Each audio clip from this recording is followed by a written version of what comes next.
Assalamualaikum warahmatullahi wabarakatuh dan selamat sejahtera ladies and gentlemen, abang kakak, nakama-nakama semua. Alright, so hari ini saya nak buat analisis kepada One Piece chapter 1059. Analisis sama dengan review jugalah. So saya akan cerita balik apa yang jadi dan saya akan bagi pendapat saya tentang apa yang berlaku dalam One Piece chapter 1059. Satu chapter yang memang boleh kata best, like 10 per 10 lah, lebih daripada 10 lah saya boleh bagi. Like kalau kau tengok reaction saya, korang boleh tengok lah reaction saya. And apa yang saya nak cakap adalah chapter ni is the best right now. And jom, saya pun dah tak sabar nak cerita dengan korang. Tapi sebelum tu kepada siapa-siapa yang masih lagi tak familiar dengan konsep saya, yang masih lagi tak biasa dengan konsep ID Studio, mungkin baru datang sini first time, saya kena bagi tahu dekat korang semua yang video ini tak ada edit, tak ada lagu, tak ada apa. Video ni just like macam saya buat live. Macam kalau korang pernah tengok live of Pim buat live, Vibro buat live, macam tu lah konsep video ni. Memang like tak ada cut apa-apa, like memang tak ada apa-apa, memang raw. Video raw. Memang saya tak ada cut ke apa ke. So video ni memang like video raw sahaja. Okay, jadi saya harap tak adalah yang dah macam terconfuse lagi. Nanti ada yang komen kata mana music, kenapa tak cut, mana gambar. Gambar memang takkan ada lah sebab isu copyright. Saya tak nak ambil risiko. Kepada siapa-siapa yang tak tahu, ID Studio pernah kena something which is kena take down channel because of copyright. So saya dah tak nak, macam orang kata apa, tak nak jadi lagi lah macam yang dulu tu. So sebab itulah kalau korang perasan video saya like memang reaction memang saya tak letak gambar, video analisis pun saya tak letak gambar, collab dengan Webro pun saya tak letak gambar. So like memang tak ada gambar lah, One Piece ke apa ke memang tak ada. Okay, jadi macam yang saya cakap tadi, memang tak diedit, tak ada apa video ni. So korang boleh dengar saja video ni macam ala-ala podcast ataupun live. So korang boleh like buat kerja lain sambil korang dengar video saya ni ke, just dengar saja saya borak. Okay, sebelum saya teruskan lagi dengan chapter 1059 punya analisis / review, saya nak borak pasal giveaway sekejap saja. Okay, giveaway dah tutup dia punya penyertaan. Maksudnya kalau korang pergi komen sekarang ke apa ke, memang saya dah takkan layan sebab saya dah pilih pun orangnya, dah ada pun pemenangnya. Jadi bila saya akan announce? Jawapannya adalah saya akan announce esok. Ladies and gentlemen, esok video pukul 8 malam. So siapa-siapa yang sertai giveaway tu, pukul 8 malam pergi tengok video yang saya akan keluarkan. Video tu memang khas, saya akan bagi tahu 5 terspoiler. Saya akan bagi tahu 5. Tengok terspoiler lagi. Saya akan bagi tahulah siapa yang menang giveaway tu. Saya akan bagi tahulah. Tapi tadi saya dah terspoil sikit, so mungkin ada yang kalau dia terfaham, dia fahamlah benda tu. Kalau dia tak faham, tak apalah. Tapi dah tutup, saya dah ada pun orangnya, saya dah pilih pun orang pemenang dia.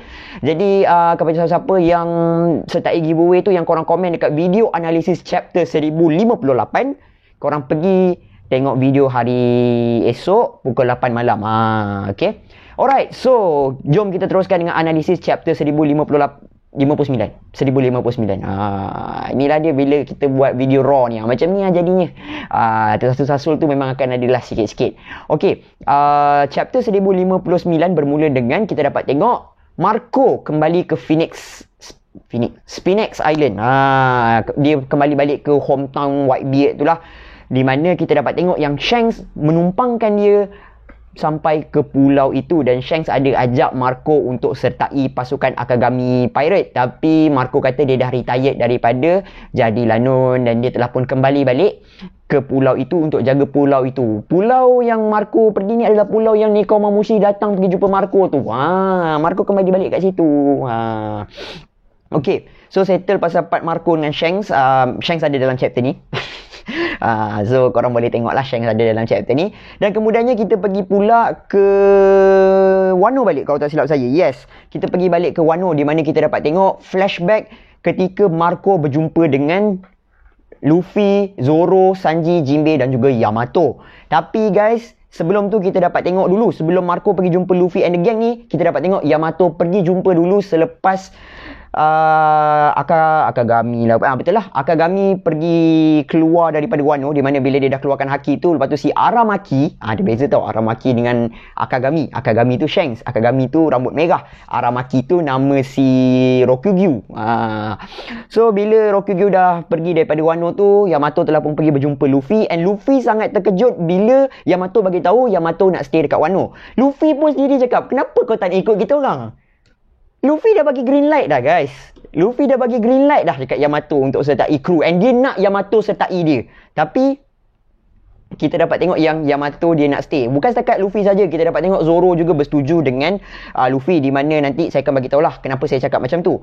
Okey. So kita dapat tahu yang Yamato cakap yang dia nak protect Wano, which is saya tahu ada someone, kalau dia dah follow ID Studio lama, saya dah cakap benda inilah yang kalau boleh saya tak nak berlaku, di mana kalau dia stay dekat Wano, alasan dia sebab dia nak protect Wano. And sekarang ni nampaknya macam tu lah, di mana dia nak protect Wano sebab tengoklah, dia kata Rokugyu datang, tengok Kazaya semua pun macam struggle nak lawan. So macam dia stay sekejap dekat Wano untuk pastikan Wano ni selamat, baru dia nak keluar. And dia sendiri pun admit yang dia nak jadi kru Luffy, dia nak join pasukan Mugiwara no Ichimi. So masih lagi ada harapan, guys. Saya tak kira apa jadi, saya tak kira apa-apa pun, saya tetap percaya Yamato akan sertai pasukan Mugiwara no Ichimi pada masa akan datang lah. Okay, somehow somewhere dia akan sertai. Adakah dia Straw Hat pergi balik ke Wano, or dia akan jumpa Straw Hat kat luar? Tapi saya rasa dia akan jumpa Straw Hat kat luar. Dan saya juga yakin yang dia ada Vival Cut Luffy.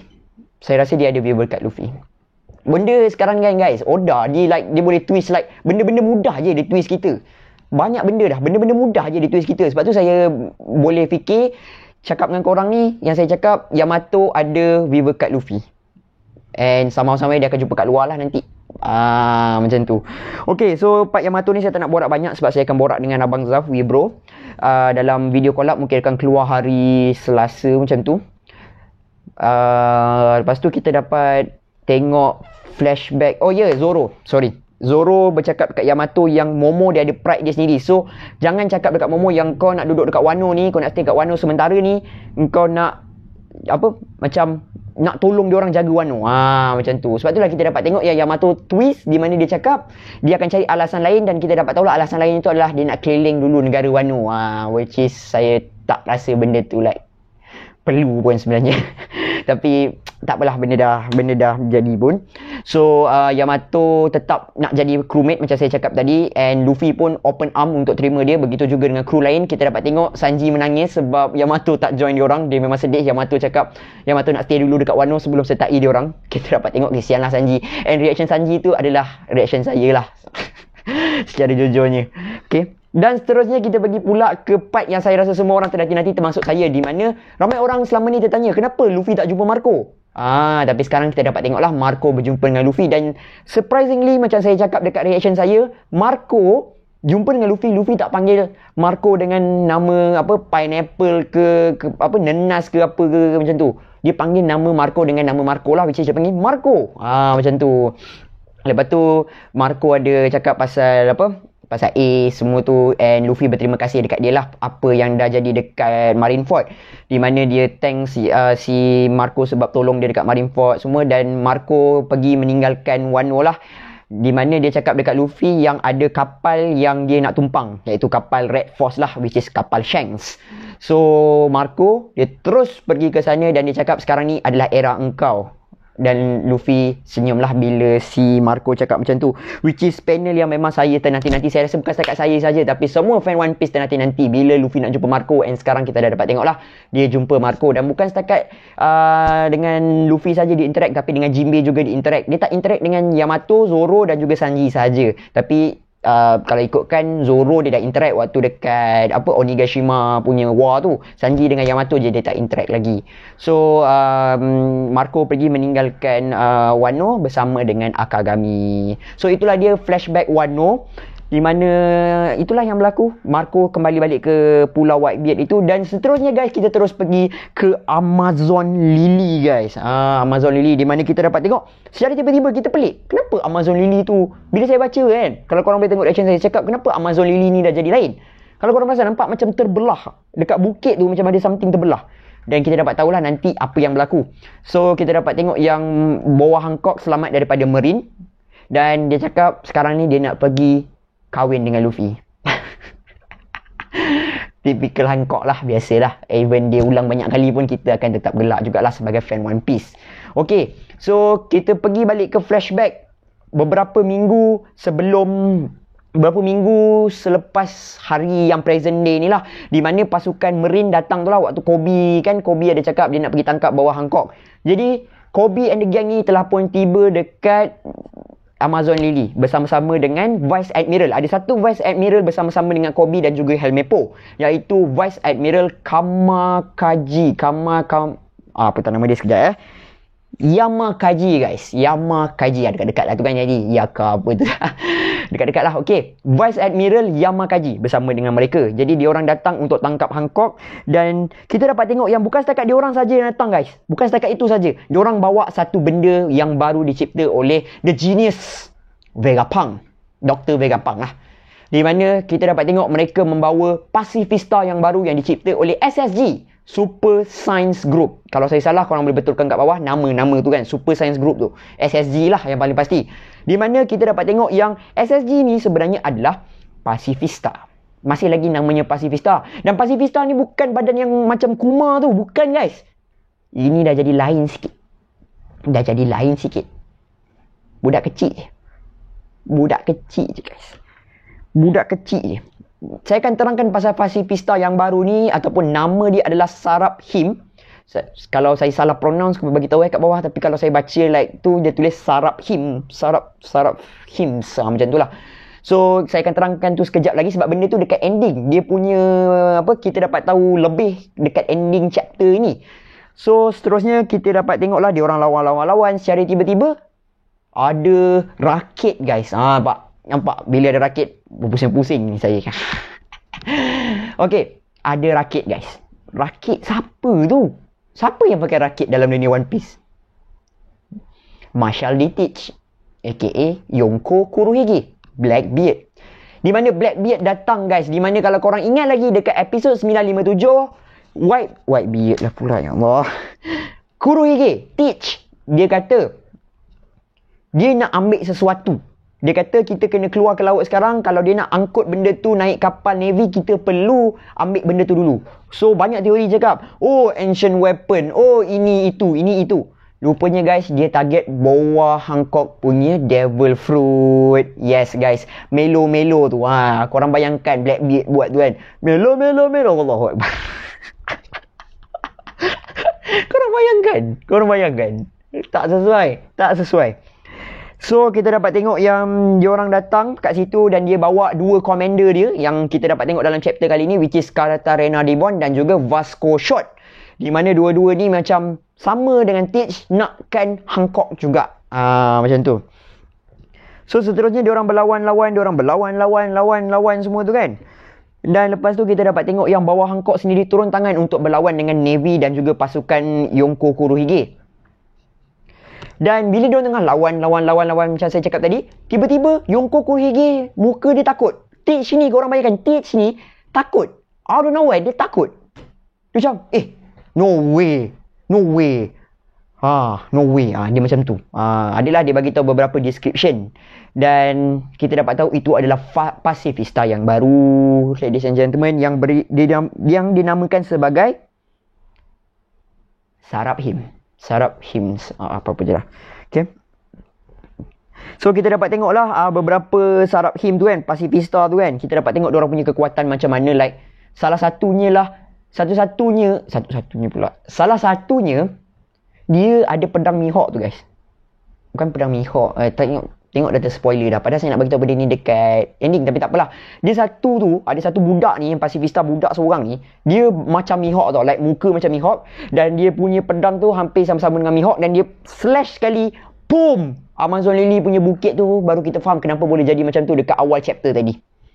Itu angkara Pacifista tu guys, Sarap Him tu, yang bermuka macam Mihawk tu. Macam mana dia boleh muka macam Mihawk, saya akan terangkan sekejap lagi. Sabar. So, kita dapat tengok yang Black Hole telah pun digunakan oleh Yonko Kurohige, dan juga si Hancock pun dah gunakan Slave Arrow dia. Dan at the end-nya, semua orang bertukar menjadi batu kecuali dua orang. Yonko Kurohige dan juga Kobe. Yang lain jadi batu guys. Katarina Devon, Helmeppo, Vasco Short, Vice Admiral Yamakaji tadi tu pun jadi batu juga guys. Dan kita dapat tengok yang si Blackbeard dia bagi tahu yang dia memang target bawah Hancock ni. Dia memang target nak power bawah Hancock. Saya ingatkan sekali lagi, mungkin ramai orang tak ingat. Blackbeard dan geng ni dia orang punya hobi memang suka curi devil fruit orang. Dia orang punya hobi. Macam tu. So kita juga dapat tengoklah bounty bawah Hancock, di mana finally kita dapat tahu 1.659 billion berry. 1.659 billion berry. 1.6 billion lah macam tu. Alright. Dan saya tahu dekat reaction saya tak mention Teach punya Teach punya bounty sebab saya terlalu excited sangat dapat bounty bawah Hancock tu. Dan secara jujur saya cakap, saya nampak, tapi saya ingat bounty yang sama macam dulu. Tapi bila saya baca balik selepas saya buat reaction, bounty yang baru, iaitu 3 point, kena baca kat bawah dulu, sorry, 3.996 billion berry. 3.996 billion berry. Itu terus jadikan Yonko Kurohige berada dekat ranking nombor 2 dari segi wanted, daripada segi bounty, nilai bounty itu sendiri. Shanks yang pertama, Blackbeard yang kedua, Mr. Legend, the one and only, Buggy di Clown nombor 3, dan yang paling bawah sikit adalah Luffy lah, sebab Luffy memang betul-betul tepat 3 billion. So kita, yang tu saya tak nak borak panjang-panjang sebab bounty ni boleh buat gaduh, ladies and gentlemen. Secara jujur saya cakap, di mana nanti ada orang pendapat macam ni, pendapat macam ni. So saya nak tinggalkan korang, tinggalkan pendapat korang kat bawah tentang bounty ni. Adakah Luffy sebenarnya layak dapat last sekali? Dia punya nilai bounty tu dia last sekali. So korang tinggalkan pendapat korang kat bawah. Dan kita kembali balik ke tempat inilah, di mana kita dapat confirmation tentang apa yang berlaku di, bukan confirmation lah, tapi kita dapat tahu sedikit tentang Rocky Port incident, di mana kita tahu yang Law adalah dalang, dan disebabkan insiden tu Law dapat jadi Shishibukai. Dan kemudiannya si Kobe ni dianggap hero sebab dia diselamatkan orang. Dan Blackbeard cakap disebabkan benda itulah dia kena terima kasih dekat Kobe, sebab tanpa jadinya benda tu dia takkan dapat Full Lake tu. Dia takkan dapat kawal Full Lake tu jadi pulau dia, di mana dia lawan dengan salah seorang daripada bekas ahli Rocks Pirate, ladies and gentlemen, yang bernama Zhang-Chi. Bukan Shang-Chi tau, bukan Zhang-Chi. Dia punya nama ni dia confuse. Ada orang cakap Zhang-Chi tu, kalau dalam ni dia cakap Ochoko. Ada dua orang tu, Ochoko ke nama sama saya tak pasti. Tapi apa-apa pun kena tunggu official translation baru kita boleh tahulah nama yang betul. Tapi memang dah confirm Rocks Pirate punya orang jaga dekat Full Lake tu. And then Rocky Port incident tu berlaku. Sebabkan benda tu berlaku, Kobe jadi hero, Law jadi Shishibukai, Blackbeard dapat kawal Full Lake. Itu paling senang. So kita dapat tengok yang Blackbeard nak bunuh si Hancock, dan Kobe cakap jangan buat macam tu, jangan buat macam tu. Dah memang betul-betul dia nak bunuh dah si Hancock ni. Dan secara tiba-tiba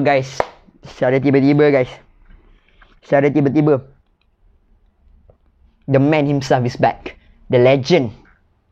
The legend himself, the one and only right hand man kepada Roger Pirate, Dark King Sylvus Rayleigh is back and return. Dia datang ke Amazon Lily untuk selamatkan bawah Hancock daripada Navy. Tapi dia tak sangka yang Blackbeard ada dekat sini. Dan Rayleigh punya entrance dekat sini, korang boleh tengok reaction saya, betapa saya terkejut sebab benda tu like tak jangka langsung. Saya memang tak jangka langsung Rayleigh akan datang. And ayat Rayleigh tu datang kan, memang best lah. Dia kata, bekas apprentice Whitebeard, daripada dulu lagi aku memang tak suka kau. Dia cakap macam tu. Memang badass betul lah Rayleigh. Like legend betul lah dia. Memang best lah. Dengan ayat dia yang macam yang saya cakap tadi. Adalah juga beberapa ayat yang saya tak bagi tahu dekat korang. Korang kena baca sendiri. Di mana dia ada cakap yang mungkin benda yang nak cakap ni tak matang. Dia kata kan, tak berapa matang. Tapi aku memang tak sukakan kau daripada dulu lagi. Dari dulu lagi tu saya tambah je. Saya tambah je, tak ada pun. Dia cakap, dia cakap I really don't like you je. Dia cakap macam tu. So kita dapat tengok Rayleigh datang ke situ, dan dia telah pun cakap dekat bawah Hancock, lepaskan semua orang, jadikan semua orang normal balik. Dan selepas itu kita dapat tengok yang flashback tamat. Di mana apa yang berlaku selepas itu kita tak tahu, tapi apa yang dah confirm bahawa Hancock selamat dan ada something bad happen to Kobe. Tapi sebelum tu kita dapat pergi ke present day, di mana kita dapat tengok apa yang berlaku selepas apa yang terjadi. Di mana bukan setakat Rayleigh saja seorang yang datang ke Amazon Lily, tapi the one and only juga isteri kepada Rayleigh, Shaki juga, ataupun Shakayaku. Tapi saya panggil dia Shaki je lah. Saya panggil dia Shaki. Di mana dia juga tiba dekat situ dan kita dapat confirmation tentang identiti sebenar dia. Di mana dia juga merupakan bekas Empress kepada Amazon Lily dan juga bekas Captain Kuja Pirate 2 generation yang sebelumnya. Shaki itu guys. Saya tahu kat reaction saya pun tak cakap benda ni sebab saya excited selepas Rayleigh punya entrance tadi tu. Like, memang korang boleh tengoklah reaction saya sendiri. Korang boleh tengoklah reaction saya sendiri. So lepas tu kita dapat tengok yang si Kobe pula, Rayleigh cakap yang dengan fizikal dia sekarang ni mungkin dia tak dapat kalahkan Blackbeard.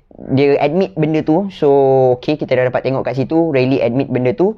Dan yang lebih-lebihnya tu kita akan bincang kat collab dengan Abang Zaf lah. Okay.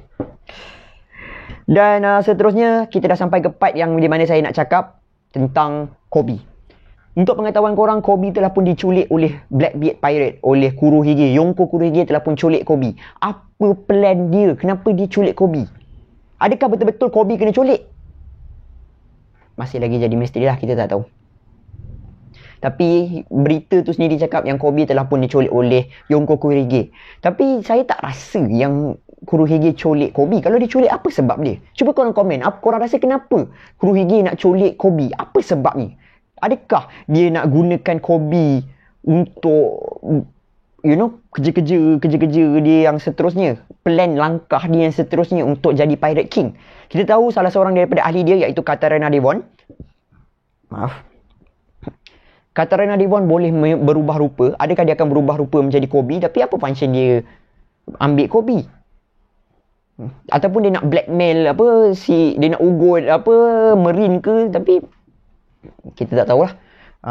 Lepas tu ada pula lah keluar meme kan, di mana ada orang kata yang Akainu kan, kalau korang ingat dekat Marineford kan ada macam tak berapa suka kat Kobe. So macam bila dapat tengok insiden ni berlaku, Akainu buat macam biasa, buat tak tahu je. Tapi itu meme je tau, bukan betul. Itu meme je. Akainu tak ada pun dalam chapter kali ni.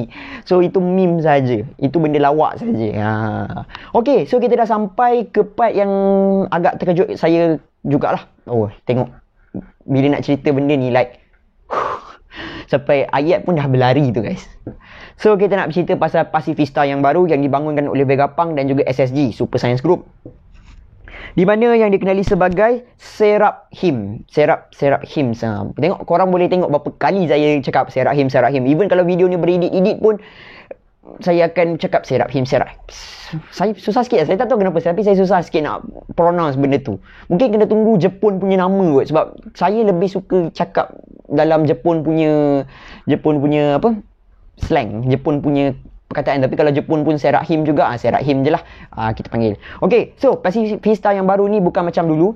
Kalau dulu Pacifista body dia macam Kuma, tapi sekarang ni kita dapat tengok body dia kecil je guys. Body dia kecil. Budak kecil guys. Like senang cerita, budak kecil. Dia punya DNA dia ada sayap kulit gelap. Kalau saya cakap kulit gelap ada sayap, korang fikir siapa? Lunarian. Ini adalah DNA Lunarian. Vegapunk dia mixkan, ini dah masuk sains sikit je. Tuan-tuan dan puan-puan, abang-abang, kakak-kakak, adik-adik semua, dia dah masuk sains sikit. So jom kita belajar sains kejap. Untuk cipta Seraphim ni, Vegapunk telah pun buat satu kerja yang agak gila, di mana dia telah pun campurkan DNA Lunarian dengan DNA Shichibukai, bekas Oka Shichibukai. Dan saya boleh cakap juga dia ada letak juga cyborg punya benda sikit. So dia campurkan 3 benda ni, jadilah Seraphim. Yes, physical Lunarian, power muka Shichibukai. Inilah namanya DNA. Yonji pernah bercakap pasal benda ni dekat chapter 800 berapa saya tak ingat. Tapi dia pernah cakap yang si Vegapunk boleh buat DNA macam ni. Dan sekarang ni yes, dah terbuktinya sendiri. Seraphim ni telah pun diciptakan oleh Vegapunk dan juga SSG, Super Science Group. Dan ini juga jawab kenapa Fujitora pernah cakap Isho pernah bercakap, kita tak perlukan lagi Shichibukai. Super Science Group SSG yang diciptakan Vegapunk punya ciptaan tu boleh menggantikan Oka Shichibukai. Kita tak perlukan lagi Shichibukai.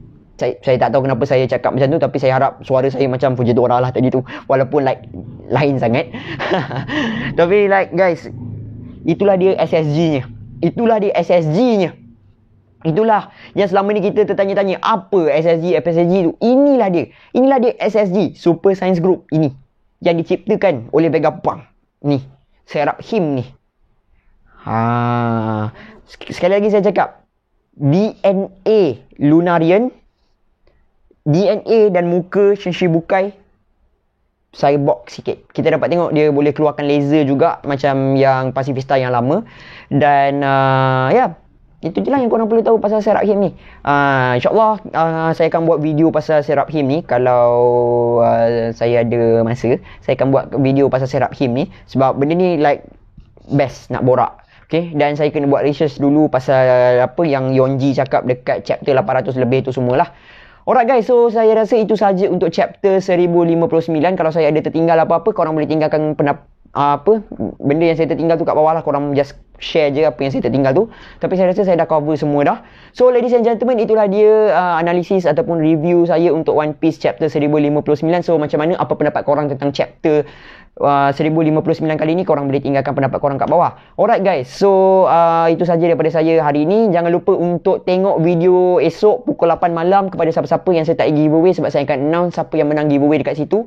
So macam biasa, kalau saya ada tersalah fakta, korang boleh komen fakta yang betul kat bawah. Dan kalau ada benda yang korang nak tambah, korang boleh tambah dekat bawah. Kita jumpa lagi dalam the next video. Assalamualaikum, bye bye.